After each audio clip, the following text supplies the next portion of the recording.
Go. Okay, you name me any painful experience, and I can show you that there's a gift in that painful experience, no matter how painful. Okay. Whew. Dropping the heavy questions like right away. First 10 seconds. Have a sip of coffee. Now tell me, what was your most painful experience in your whole entire life? Oh, goodness. Yeah. These are getting to know you questions. If you have a date coming up, I mean, start it out this way. What's your most painful experience? And then you talk about kids. Yeah. Just kidding.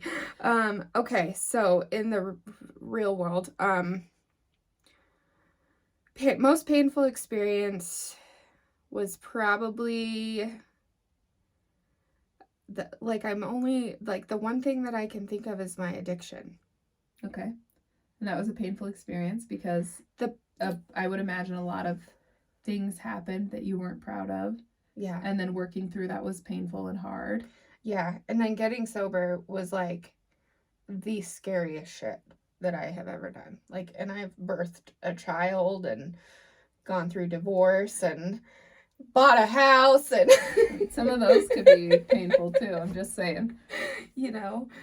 So yeah, I had surgery, you know, like I would say like getting sober was probably the painful part of that experience. Now, let me ask you this. Do you regret getting sober? Absolutely not. Now, why is that? Because I'm who I am today, because I'm sober, and I got clean off my drug of choice, and I get to share that with other people. Well, and it gave you gifts like the gift of sobriety, the gift of being a better parent to your child, the gift of not maybe perhaps dying in early age due to drug-related stuff. Somebody has a plan for me, or did at that point, because I should have, you know? Mm-hmm. Yeah, that's crazy. I don't know if I could pick one that was the most painful for myself. There's so many, yeah. I think that almost in every season of my life I've had a painful experience. But that's a good way to put it. But I really think that it gives me a gift every single time. And I like that I'm at a place now where I can see the gifts instead of just being stuck in the pain of it, which I think is a good reason that we're doing this podcast right now, because that's where some people are. Some people have seen all these horrible, awful things that keep happening in their lives, and they're just like, why does this keep happening to me? Mm-hmm. Why me? Why me? Been there. Yeah. But if you can flip this around to look at it in a different way, instead of why me, why me? Yeah. Why now? I like that. Instead of why me, why me? Yeah. Like, it's teaching you something. It's trying to take you somewhere. And the longer you ignore these things, these painful experiences, the louder and the more painful they'll get. That's true. Until somebody's like, whoever, higher power, God, says, you need to learn this. Wham! Learn this. I imagine like a kid sitting at a desk and a teacher like smacking their head against the desk. Wham! Are you listening yet? No? Let me do it again.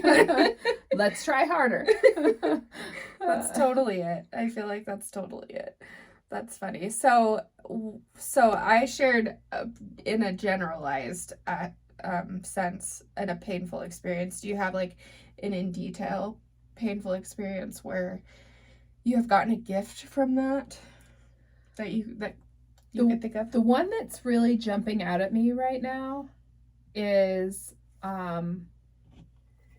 I watched my mom be physically abused, emotionally abused too, but the physical abuse is the one that's jumping out at me right now for me to share. And I think, like, as a child watching that, it was very painful, very traumatic. It affected my life as an adult. But I think that it did give me a gift now that I look back at it in hindsight. And maybe that gift is just understanding how hard it is to leave somebody that you love so much that's not good for you. Or maybe it's compassion towards people that are going through these painful experiences and haven't figured out exactly how to get out of them yet. Like savior, like you're a savior to that person. I think we're all our own saviors, Okay. but I think that we could use a hand up. Mm. You know what? When you said that, this made me the savior thing. This made me think of something. A friend of mine, who I've been friends with for almost my entire childhood and into adult years, that I had essentially broken up with because she was living a life that I just deemed unhealthy. I just stopped being friends with her. I didn't try to help her. I just stopped being friends with her. And a few years, probably only 1 year, probably hasn't even been a full year, she died Mm-hmm. from complications, from her addictions and things that she was trying to quit. And the other day was her birthday. And I had this like full on meltdown about it. And I was thinking, like, why am I so upset about this now? Like, I was sad when she died, but just for it to be her birthday really just hit me hard. And for me, I think what the universe was trying to tell me was that I had an opportunity to help somebody in that situation, and I didn't. And while that's not my job, everybody has their own responsibility to help themselves. Right. I think that that was an important lesson for me of what it would look like to myself if I have an opportunity to help someone and I don't. Mm-hmm. Like, if I don't even try to like offer a hand, like this is what I get to feel if it goes badly. And not to say that like it's all of our jobs to take care of everybody else, because you have to have healthy boundaries around that. And I think you did. I think you had really good healthy boundaries with her. Well, I think that she wanted to change though, and I think that she didn't know how. Mm-hmm. And recently I've been working with somebody who was at their lowest, who wanted to change, and I offered a handout, and I'm seeing her change like before my eyes because she wanted to. So let me piggyback off that for a minute, because I do social work. Yep. And Hit me. we help people all the time, right? But I think there comes a point where you have to set like that healthy boundary and put that accountability back on that person. You lend the hand, you give the resources, you show them the water. You've heard this. You can lead them to water, but you can't make them drink. Exactly, yeah.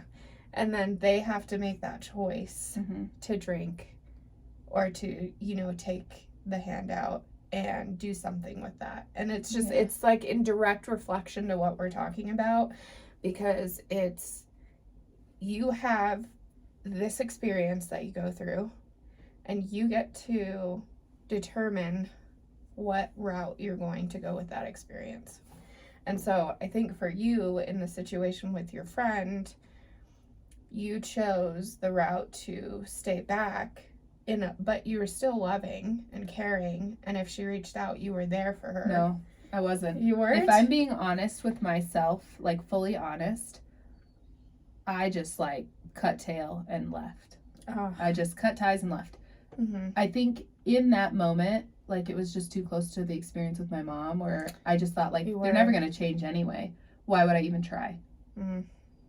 And I just didn't want to deal with another person whose life was falling apart because I was so tired. Mm. So I didn't even try. And now looking back, that is painful for me. Like that is a painful experience to me because I didn't try. And had I tried, she may not have changed. It may still have ended the way that it did. I mean, everybody has a path that they need to go. And that was inevitably her path, But the gift in that pain for me is to know, I don't know, that people can change, that people do change when they're ready, and that if you do offer a hand, it will feel much better having tried than not having tried at all. For me, because one of my personal gifts is to help people, to be that bridge for them to get where they are to where they want to go. Like that. I'm a bridge. Mm. I'm not a savior. I'm a bridge. You are your own savior, but I can help get you across the river. I could see that. I mean, so my view on being the bridge is more of like being the microscope So like I'm this tool that shows you. Mirror. I'm not too, well, I don't want to say mirror because that's a direct reflection and everybody has a different path. So more of like a microscope. And you're just, zoom in. you're a tool, yeah, that helps people zoom in to what they're really needing to focus on. That's what I see myself That's as. a cool way to look at it too. So like I'm not necessarily needed because not everybody needs a microscope, you know, to see things. So I'm not necessarily needed, but I'm there if needed.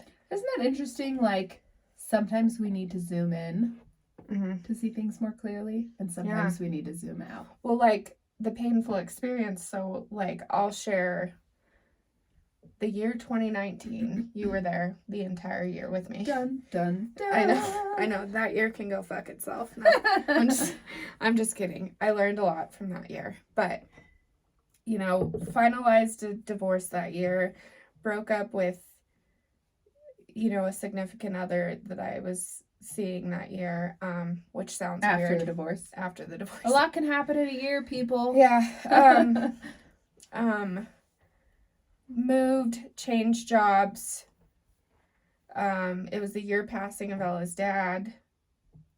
Had a painful experience from cheating on said ex-boyfriend.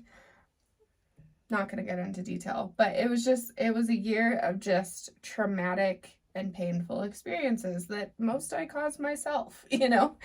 But because of that pain, you grew in ways that you would Absolutely. not have grown otherwise. Absolutely. And the funny thing is, okay, think of 2019, year before COVID.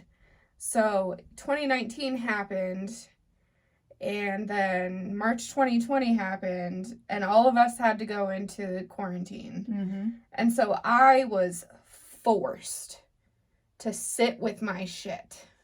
You're like, well, you made the bed, and This now was guess what? You really have to lay in it. This was the teacher smacking the desk. And the universe laughed and laughed. So I had no choice but to deal with the traumatic year that I had. Mm-hmm. I had zero choices because we were all in quarantine and I was with myself, and yeah. So I dealt with the shit in 2020, and I learned some pretty powerful, I don't know, gifts, I guess, that I got out of that year, you know? I want to touch on one of your painful experiences that you're kind of trying to glaze over and not talk about. Okay, which one? The death of your child's father. Yeah. I would imagine that was extremely painful. Even though you guys weren't together anymore, this is your child's dad. Your child has lost a parent. Yeah. Painful. So painful. So painful. I've now dealt with it, you know, like in a therapeutic way, in a spiritual way.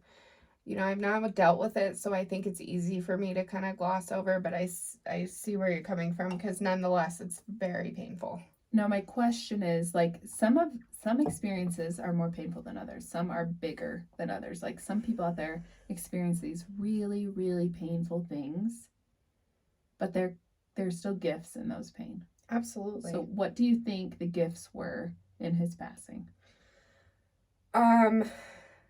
I don't want to sound crass, but the one thing that I'm bringing that's coming to mind is, so he had a really, really good job. And through that job, Ella is able to get survivor benefits because he worked. And so those benefits are going to pay for her college. Like, that is a huge gift for a single mom. Yeah. Like, even parents who have dual incomes still are like, how are we going to pay for college? Or how are we going to pay for secondary education? Or how are we going to help our child, you know, successfully become an adult? Like, that's scary when you have a teenager. Mm-hmm. And that's not to say that, like, oh yeah, we wouldn't trade the college education for her to have her dad back. Oh, absolutely not. Obviously, you know, I would rather have his help on a daily basis too. Like, I go through, like, oh, I wish he was here to see this track meet, or I wish he was here to experience this dance, or see, you know, how cool she is. Like, see how amazing of a child she's turned out to be. Absolutely. Yeah, it's like I would give that back for any money in a heartbeat. But there are gifts in it. Like, Yeah. we can't just focus on the bad stuff. We have to focus on what good things have come out of that. Like, the biggest gift that I see every day is just her. And Like, she's survived that, and because She of that, did. it has made her a better human. she's a badass because of that. Because she has experienced that and worked through that. And you and- said she's been compassionate to other kids that have had similar experiences. Yes. She is so empathetic with other people who have experienced even similar situations, even just like a death of a family member in general. She's like, I'm here for you because I've experienced this, instead of, Mhm. she definitely took that experience and did something with it. And that's beautiful.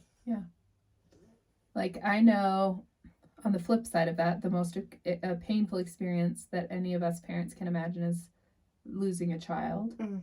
And I briefly met this lady who lost her daughter, and she struggled with that for a really long time.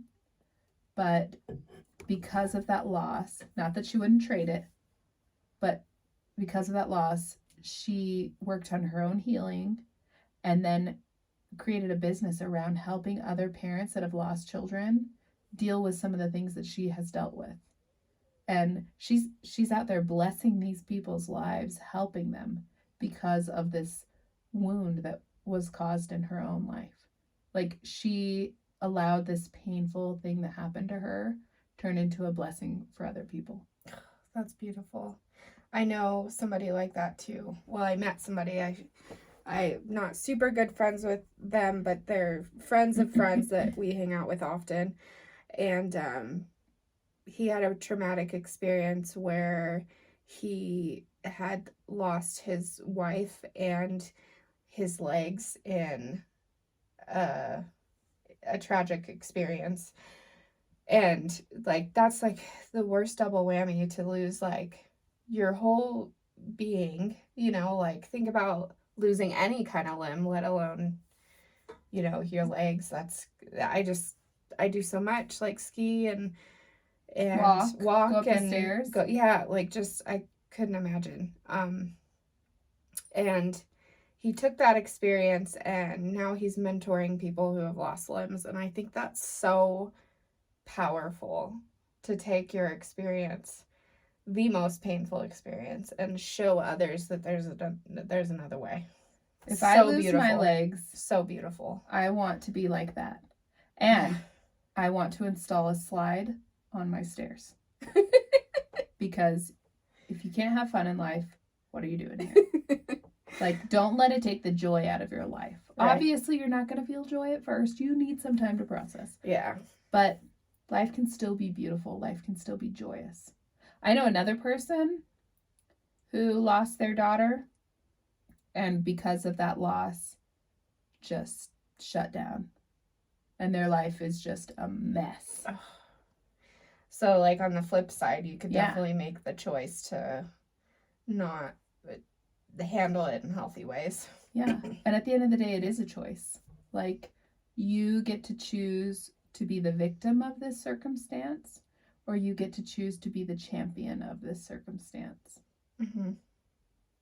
I think for a lot of my life, I was choosing to be a victim, I'm a victim of my alcoholic parents. I'm a victim of growing up watching physical and emotional abuse. I'm a victim of both my parents dying. I'm a victim of, you name it. Yeah, I think that's what kept my addiction going for so long, because I fueled that addiction with all of the things that I had.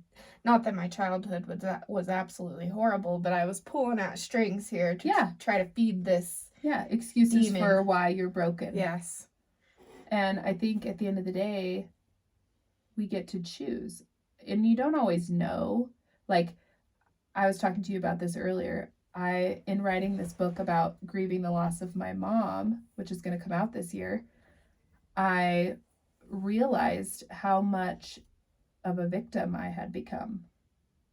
Like, and I don't want to be a victim. I love the human that I am today.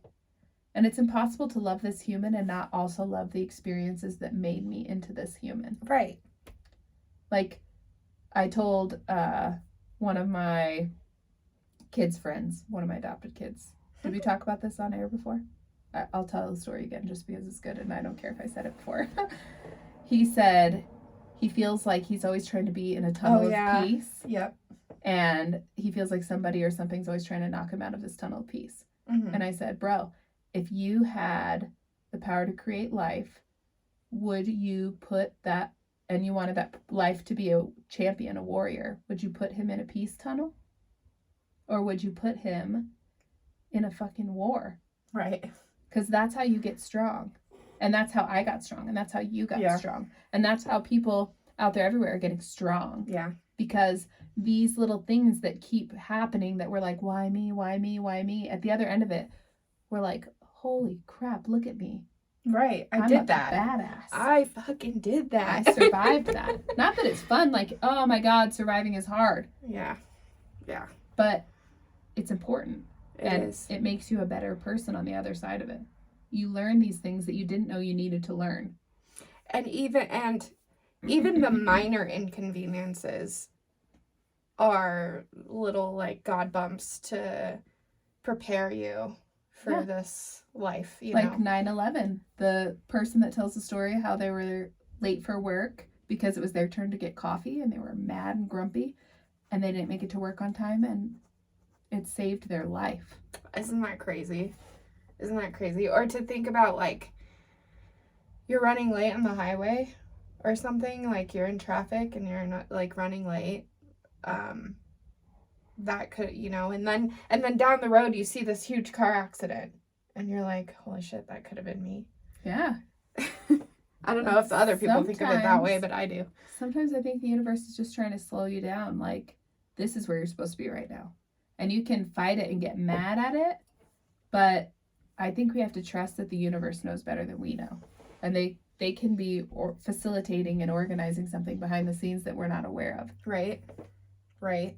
Like, so one of the tools, I guess you could call it, that I use to help. So I am impatient. I struggle with patience. That's one of the things that I continuously have to work on in my life. I think every year on the New Year's resolution, work on patience. It's just a revolving thing. And I have gotten better. And one of the tools that helps me do that is, like, for instance, when I'm standing in I hate going to the grocery store. Sorry to use the H word, but the H word. I do not like going to the grocery store. It's a painful experience for me. Minute painful experience. But when I'm standing in line and there's 50 people in front of me, I'm just like, dear God, why did I do this? You know? And one of the things that I've shifted from that, why is this happening to me, is maybe this is my time to slow down and get a break. Yeah, the universe is trying to give you a break. So What a gift. Shift my mind to say, look, I get to, although there's chaos all around me, I get to kind of stand back and just relax for a second. So I'll take that moment of standing in line as like a breathing moment to just chill. Mm-hmm. And then I also do that when I'm in traffic too. Like if I'm stuck in traffic, I'm like, okay, this is my moment to just chill and not do anything. Yeah, I've become better about that too. Like, being in traffic used to really make me grumpy. But then I just sort of remind myself, like, this is where God wants you to be right now. Mm-hmm. If you were supposed to be somewhere else, you'd be there. So. Yep. So let's talk tools, because people have to deal with pain. Like, that's part of life. It's always going to be there, guys. I'm so sorry. Yeah, always. But I think that if you can shift your mindset to what gift or what is this trying to teach me? Yeah. What gift is the universe trying to give me from this? Even if you can't see it right away. And sometimes you can't. Sometimes it's not for years later that you don't see it. And then you look back and you go, oh, looky there. Like my addiction. Like, I would have never guessed, like, 15, 20 years ago when I was in active addiction that I would be this social worker helping active addicts. Yeah. Like, it's cool. It's cool now. Yeah. Like at the time you wish like, oh, I wish I just didn't even do that. I wish I could erase it. Right. But if you erase it, you erase the lessons and the blessings that are in those moments. The gifts that it gives you for the future that you don't know you're going to have yet. Right. Like it's giving you these tools that you need for the future. So if we had in our earlier moments of painful experiences, if we had the mentality that we're learning something from this, I don't think anything necessarily would have gone different. I think we just would have had a different outlook and a different experience it through the pain. Maybe we wouldn't have struggled so much with it. That's true. Like I feel like when you're in the struggle, you're fighting the struggle, it makes it harder instead of just surrendering to it. Like, okay, this is what we're dealing with. Yep. Instead this is what we're doing today. I don't want to deal with it. I don't want to deal with it. I don't want to deal with it. Push it down. Push it down. Push it down. Yep. And then the universe is smacking your head on the desk over and over again. Maybe you would have only taken one smack instead of like 27. Yeah. Yeah. There's one. So talking about mind shift, there's like another thing that I do that I want to share with people. So mind shifting is one of her tools. So like, this like is totally let me shift my mind around this and think of it another way. And you have to practice that. Like it doesn't just happen magically. Oh no. It takes time. It took years and years and years. And even still to this day, I still do the why me's or the pity parties before I get to the mind shift. So like, let's say I get a flat tire and instead of being like, well, this is kind of bullshit, I say, well, this is what we're doing now. This is it. This is where we're going now. It's like the Friends episode, pivot. Pivot. Yeah. My biggest tool, I think, around this is still, well, it's either journaling or meditating. Sometimes both. Because sometimes if I'm meditating and I'm just letting my mind wander, I'll have these realizations like, oh, that's why that happened. If that hadn't happened, I wouldn't have been able to do this today. Huh, interesting. And it's like a light bulb goes off and you're just like, things just connected. And you're like, I'll be darned. That was I needed that. Awesome. Thanks. Or I'll be journaling and I'll be like, why is this pissing me off so much? And then I'll think like, it just, when I delve deeper into it, then I'll realize like the lesson in there. Like, oh, you needed this to piss you off so that you would stop doing this. Mm-hmm. Like the universe was trying to piss you off to force you off this path that they kept telling you was the wrong path. You're not listening, so it gets harder. It gets more and more uncomfortable. And then in reflecting on it, when I'm journaling, I can see it a little bit better sometimes. Like, oh, universe is trying to change course on me here. Yep. Okay. Yep. Makes Thanks. sense. Okay. I'm here for it. And it helps me to surrender a little bit too, like, because in trying to shift my mindset on it, I can be like, okay, I'm choosing not to think about it this way. I am going to choose to think that, you know what, the universe has my back. And however this plays out, I trust that I'm going to be okay and that the universe is taking me somewhere that I need to be. Yep. Which I think is important. Mm-hmm.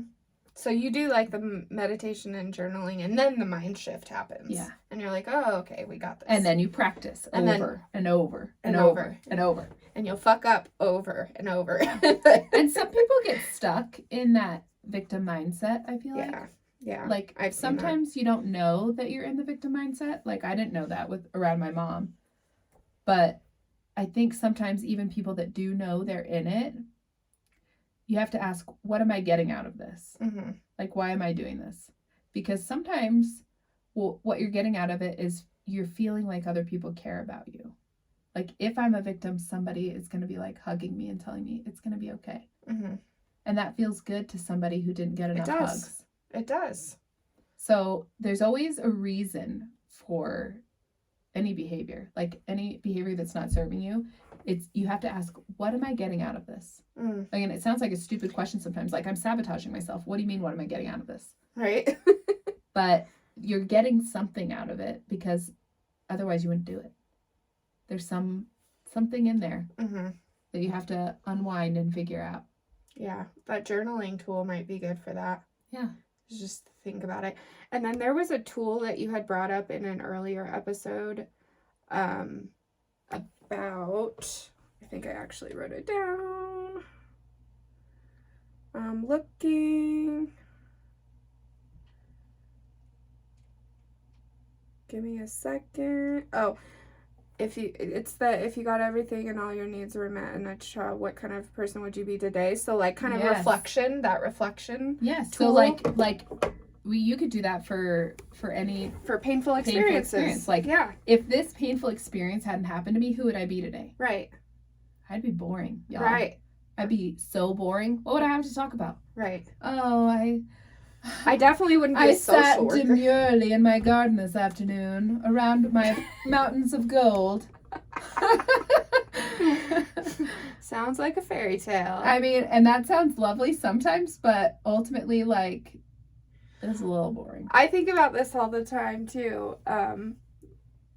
As if, well, I didn't just relate it to my addiction until now, but I always like kind of bing. You guys are seeing this in real time. I always think about like, why do I choose the hard jobs? Like, why was I a teacher, and why am I a social worker, and why do I choose all these like hard jobs? And why can't I be like something no-brainer job? You know, every job is hard. I'm not dogging on any jobs, but like some are more emotionally Yes. painful and exhausting. Yes. Like, social work is painful. It's exhausting because you're walking through the most painful time of a family's lives. And you're seeing these kids that don't have parents, or that have been abandoned, or that have been abused. And there is no more painful thing like than seeing a child be neglected. Like, that just cuts me. And we enter people's lives at the lowest part of their life. Mm-hmm. And so we have to walk through that with them. And it's like there's so much empathy and all the things that are involved in feelers and all that. Even though, you know, I train my people, you know, don't have feelings. Well, I don't say don't have feelings, but you have to separate those. Yeah, we do. We do have to separate those, and it's hard sometimes. And anyway, so it's back to the point. I always think like, why do I have these jobs where they're so emotional and there's so much dedication? And then I think, if I didn't have this job, where would I be? Like, I just had a light bulb moment for you right now. Okay. Like, some dots were just connected for me. Okay. Okay. Share. It must be part of your life purpose to help these people that have been through these traumatic experiences. Like, some of which you've been through, but some of which you haven't. Right. But you are able to support them in that in a very specific, special way. And I wonder if that's why we're friends. If that's what drew me to you and you to me, because I did grow up in those experiences. Oh, yeah. So I'm like one of your little chickies. Well, I mean, I'm more healed now, I'm your obviously. Microscope, okay? Let's Yeah. go back. That has been helpful to me sometimes. Yeah. But I just wonder if that is part of like your gift. Because when we were talking about our life purposes a few weeks ago, like maybe part of your life purpose is really to be there for people that are in that situation, that are trying to work through what all that means and get to another level. Perhaps. I mean, I feel like, you tell me if I'm wrong, that I was a big part in you finding your woo-woo. You used to say, oh, I'm so crunchy, I'm so granola. And I'd be like, what's that? I want to be granola. And now, if we're being honest, I might have surpassed you in granola. Perhaps, yes, yeah, because I'm like now, because of my education and my career, I'm more of the like. And I like ditched the career, and I'm like, woo! I'm gonna be granola now. Yeah. And I'm okay with that. Because now it's like we just intertwiningly learn things from each other. Yeah. And that's what makes it cool. Like, we just flip-flopped, I feel like. And it's interesting. Well, I wouldn't say, definitely flip-flop, because you're more methodical now, and I'm more professional now. And we have like a really good vibe together. Yeah.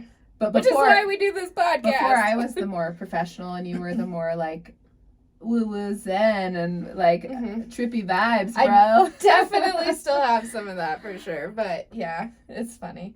It's funny. I like this light bulb moment that we're having. You guys are living this in real time, which is why we're making this podcast. But so to circle it all back, bring it all back, everybody in their lives, in their lifetime, whatever I'm trying to say, you get it. Everybody is going to go through crap. And some of those are going to be big, painful, awful experiences like the death of a loved one or losing a limb or melting your face off with bacon grease. Like, everybody has these painful, awful experiences. Not one single person in this world is going to get out of here without having some of those. Period. Some big, some small. But you ultimately get to choose how to be in those moments. You get to choose if you're going to be a victim or if you're going to be the champion of your own story. And just know that whatever you choose, I feel like the outcome is always going to come with a gift. And even if you're not, like, even if you're still choosing to be the victim or haven't realized that you're the victim yet, there's still gifts there. Yes. Just because you haven't seen them doesn't mean they're not there. Right. And it's just such a more beautiful way to live. Like, to surrender to the fact that this stuff is going to happen to all of us and just to see the good in it. Like, if you can choose and to just do that. to know that there's going to be something waiting for you on the other side that's totally worth it. Yeah. And honestly, sometimes these painful experiences have to happen to make your life better. I don't think anything's a coincidence. No, there's no such thing as coincidence. So that's just how I live. Yep. So, yeah. So if you have any painful experiences and those experiences have given you a specific gift that you have a good example of, please share that with us. We would love to hear it. You can comment on any of our social pages, Facebook, Instagram, TikTok, YouTube. You can send us an email at the Growing Up for Adults podcast 23. Nope. Growing Up for Adults 23 at outlook.com. Thank you. No podcast. Yes. We respond to everybody, so reach out to us. And if you have a suggestion for a topic you'd like us to address, yes, please send that to us too. Yeah. We're always interested to hear what people are looking for, so give us a shout. Awesome. Thanks. Thanks, friends. Love you.